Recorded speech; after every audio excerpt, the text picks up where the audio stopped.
Penguins lose in overtime to the Boston Bruins, 3-2. I'm not mad. This was a good game for the Penguins overall. They played pretty good game. Pretty good 60-minute game.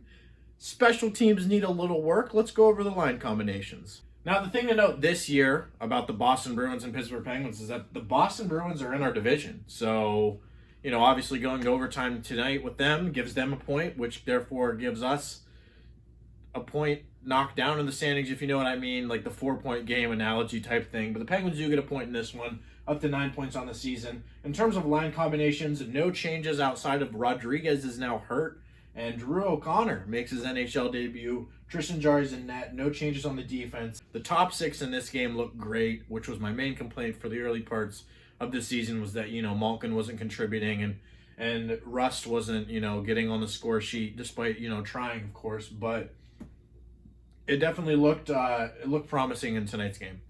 Now, in the first period, I liked the pace. I liked the lines. Again, I liked the top 6. Brian Rust looked great. He got a couple of chances. He's on a 5-game point streak right now, which is, I think, broken because he didn't have an assist on either of the goals. But oh well. I saw on Twitter tonight that people are starting to call for an alternate captaincy on Brian Rust's jersey. I mean, I don't know where you would give it to him because Malkin and Letang are going to be your alternate captains until they're gone. But, an injury maybe to Malkin or Letang would allow Rust to get that captaincy. I know Hornquist had it last year. Obviously, he's no longer with the team. Now, Malkin gets cross-checked, and the Penguins get a power play. This is a bad timing for Gino. He thankfully wasn't hurt. Honestly, when he went down on that play, I was like, oh no! Because, Malkin hasn't been the best so far this year. He is later in this game, though. He had the assists on the Kapanen goal, which we'll get to later. And the Penguins go to the power play, and they get a goal scored on them by Brad Marchand, shorthanded. It's his 4th goal of the season. I absolutely hate Brad Marchand as a player, and I'm sure a bunch of people watching this video do, given the majority of my audience is Penguins fans or Leafs fans that are here from Steve. But he's a good player. Brad Marchand stripped the Penguins of the puck there, took it in on Chris Letang, walked around him like a traffic cone, and it's 1-0 Bruins. Tuukka Rask, also a player that, a lot of people don't really like, unless you're from Boston. Even some Boston fans don't like him. But he was phenomenal tonight as well. He had a great game. He was playing the puck a lot too, stopping the puck from, rolling around the back of the net, getting a couple passes in there. The Penguins only had 6 shots in the first period, and then in the second they were 0 for 3 on the power play. Despite that, though, I think we had a really good game in terms of offensive chances. But when it comes to the box score, you're really not seeing it from the Penguins in terms of actual physical statistics. A 5-on-3 for the Bruins. Tanev goes to the box, and Ruhwedel goes to the box, and that is tonight's bad call brick. Tanev should have not gotten a penalty on that. Marchand is the one he tripped on that. Again, Marchand's back. Tanev being our best penalty killer did not deserve to get that penalty. Marchand was trying to avoid his stick, and Penguins are on a 5-on-3 that they have to kill off. They're not able to kill it off, though. Nick Ritchie, with a pass from guess who? Brad Marchand, gets a power play goal. Tanev and Ruhwedel in the box. The Bruins are playing better than the Penguins right now. Bruins were better, especially on special teams. The Penguins' power play now, after these 2 periods, was 27%, 0 for 4 through 2 periods. And now, heading into the 3rd period, Mike Sullivan is putting out the 2nd unit before the 1st unit even touches the ice. That'll work later. And again, despite everything, I really like how we're playing. Rask is playing good. The Bruins are playing good. This is a playoff-like matchup. Both teams are playing good, and it was entertaining to watch tonight. I really had fun watching the game tonight. It wasn't, a train wreck defensively for the Penguins by any means. I thought Letang made a couple of bad defensive mistakes, but yeah, you're going to have that every game. This was a fun game for the most part, and I'm in no way, shape, or form mad at the Penguins, and I'm happy that we at least got a point out of this win. Jason Zucker, as I mentioned, the 2nd power play unit's coming out on the ice now, before the 1st unit is even coming out. O'Connor to McCann, Zucker puts it in the net. Zucker's 1st goal of the year. He had a great game tonight. Even if he wouldn't have scored, he still had a great game. And then that's Drew O'Connor's 1st NHL game and his 1st NHL point. He gets an assist, already playing on the 2nd power play, so that's great for him. And then later on, Kasperi-Kapanen scores off a stretch pass from Evgeny Malkin. This was awesome. We tie the game up late, and we're going to overtime. Except John Marino was shaken up in the third period, and Brian Dumoulin missed the remainder of the third and an overtime. And given the fact that Zach Trotman, Jussi Riikola, Mike Matheson, and Marcus Pettersson are all out on the Penguins' blue line right now, if we lose Dumoulin, even, despite how bad he's been this year, that really sucks. And their Travis Dermott and Vince Dunn have been rumored to be, maybe on the block for like a second or third pairing defenseman. I could see the Penguins making a small trade here. So we go to overtime, and this overtime was ridiculously fun to watch. I had a person in my room that is not a hockey fan. Say hi.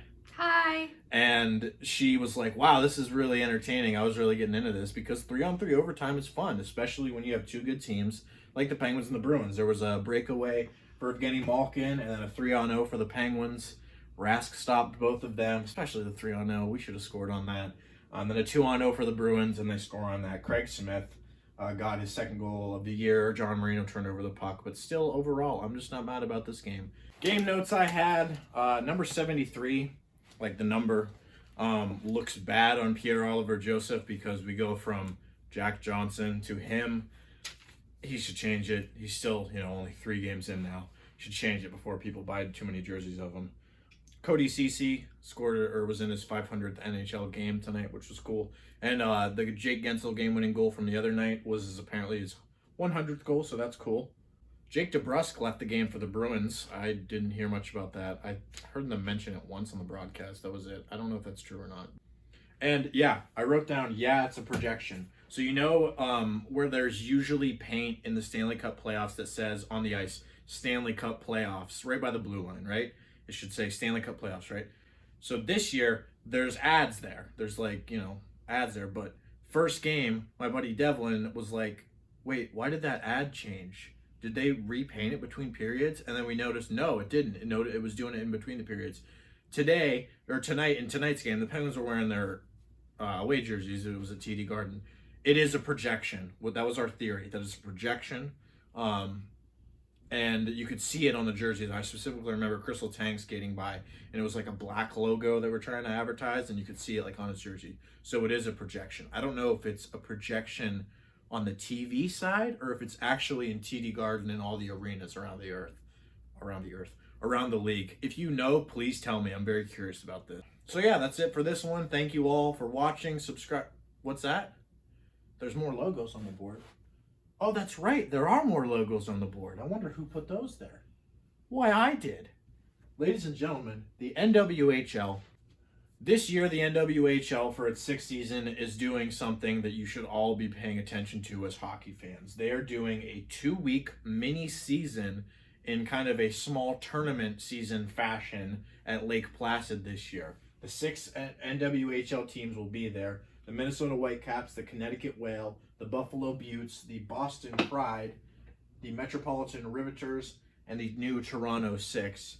And I am going to be making a full video on the entire NWHL, breaking it down, why you should watch, and why it's important for us as men's hockey fans to support the women in their endeavors to create a stable and sustainable women's hockey league, because it's really entertaining. And I have a personal bias towards this because, players, I go to Robert Morris, and some players from the women's team have made it into the NWHL. I'm so excited to see them play and hopefully be able to catch a game when, COVID goes away, and maybe even get a team in Pittsburgh here. And really, the only thing that you can do, or the one thing that you can do that can help out the league so much, is easy and free. Just go follow them on social. Follow the NWHL on Instagram or Twitter. It helps out so much. All of their games this year are going to be on Twitch, which is completely free. So go watch some of them. They're getting around a couple thousand views per game. It's slowly increasing. And then, of course, the Isobel Cup final, which is their equivalent to the Stanley Cup final. It's actually named after Lord Stanley's daughter. They are going to be having the semifinal and the final of that in the tournament, broadcasted on NBC and NBCSN. So that'll be great overall. Again, I'll be making a whole separate video on that. I did the logos today, so I just wanted to, I also rearranged some of the logos in terms of power rankings, standings. Don't look too much into that. But yeah, Anyways, I'll catch you guys for the next one. That'll be the NWHL video in the next couple of days. We play Boston again in this week, but as of right now, the Penguins lose this one 3-2 in overtime to Boston. If you like this video, be sure to like, comment, subscribe, all that jazz. Again, 100 subscriber special will be the Jordan Staal trade tree. So I'll catch you guys for Boston, the NWHL video, and the Jordan Staal trade tree. Thank you, and I'll see you next time. Subscribe to whatever my channel is. Link in bio.